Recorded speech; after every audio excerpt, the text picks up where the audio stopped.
Uh, all right, welcome back to a brand new video of the Targeted Individual Program, Targeted Individual Experience. So, I had to go and do laundry to wash my daughter's jujitsu uniform. And, the funny thing is that I came in the building, took the elevator upstairs, and there's like this weird smell. And I'm like, okay, anyway, elevator was no problem. Got back in the elevator, right? Came in the house, sorted out the laundry, and get ready to take the elevator downstairs to do laundry, and the elevator stops midway between the fourth floor and the fifth floor. And I'm like, okay, what's going on? So still smelling that strange smell, whatever it is, and I'm just like, who the hell been spraying chemicals in the elevator? Right? The elevator went up to the fifth floor, it wouldn't move. I had to open the elevator door, close it back, then the elevator went back down, went down to the first floor. And stopped there, wouldn't go down. Got out of the elevator because I'm like, okay, something gotta be wrong. Pressed the second floor just to see if it would go up. It didn't. Got out the elevator, right? The elevator went down to the basement and would not come back up, right? So I'm saying to myself, there's something wrong going on here. What is up? So the guy that you see standing out there, the one that was out there the other night, targeting me, masking their targeting, they're recruiting him now as the main perp in the building, right? So as I was coming in, you guys will see. I'm gonna upload the videos. He's standing in front of the building, and he moves over to where there's a side to the basement is at, and he's standing there, right? So again, watch how this come into play. Talk about using chemicals to harm you. So he comes to me and he says, uh, um, "You've been in the elevator all the time?" I said, "Yeah." I said, "No." I said, I came in, went upstairs, and came back downstairs to go do laundry, and the issue with the elevator." He's like, "Well, I've been standing here for such and such," and I'm like, "That's a damn lie," because when I called up the elevator, it was on the first floor, right, and it came up no problem, right, but anyway, so I asked him. I said, "Is the side door to the basement open?" And he goes, "Yes." I said, "You use the same keys, right? Because you can use the same keys for the front door as the basement door. At least that's how it used to be. I haven't used that door in years." So he says, "Yes." So I go to the side, go down there, see there's a note saying that the basement is being fumigated. All right. So I'm just like, okay.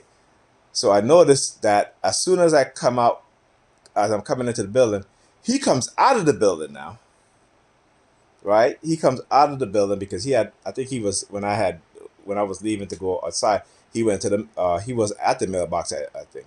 And then he went to the mailbox, and then he came back, or have you. So I go, as I'm coming in the building, he runs to the open the door for me. Right now, this dude don't even really talk to me. He passed me by, don't say nothing. All of a sudden today, they try to use the whole elevator thing as a as a masking technique to as a masking tactic to try to talk to me, what have you. So as I'm getting in the building, he comes to open up the door. There was another Negropean lady there, wearing all black. She starts sticking out her tongue at me. He's standing there and he has his mail open, and he's showing me the the UPC code, and then underneath the UPC code there is like a green bar there. I talk about color psychological warfare, as well as them using UPC code stickers. They'll leave them all over the ground. Aside, wherever I'm going, they know I'm going. They will use these UPC codes and leave them on the ground, right? So as he's doing that, the Negropean woman in the building, she starts sticking out her tongue at me. You know what I'm saying? So I'm just like, okay, same time, the sirens are going off or what have you, and I'm saying to myself, wow. So what they do again is to try to bribe you into silence. The fact that they microchip you, the fact that they lied to create this agenda, this perception of you being a threat, when all the while it is them engaging in covert warfare, cognitive warfare, neurocognitive warfare, in order to usher in their agenda, which is to have us surveil, which is to have people implanted, And so once they can get people within the society to accept it being done to others, when it is being done to them, they will have no choice but to accept it, because you know why? They have dirtied their hands. That is what they do, what they do. And because people, because I said, we as, particularly us as black people, we're such believers that we want to believe everything.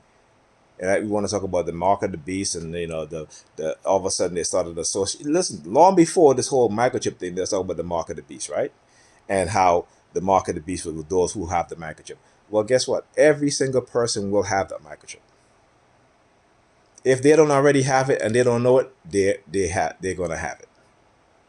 Nothing put You can put nothing past these people. And like I said, go and you look at Catherine Fitz interviews, Whitney Webb interviews, right? As well as Bobby Hemmett and Dr. Phil Valentine, who they've been talking this stuff way before Whitney Webb and Catherine Fitz. And Catherine Fitz, she worked in the government, so she knows firsthand, right? Whitney Webb, in both her books, American Blackmail. Now I remember American Blackmail, book 1 and book 2.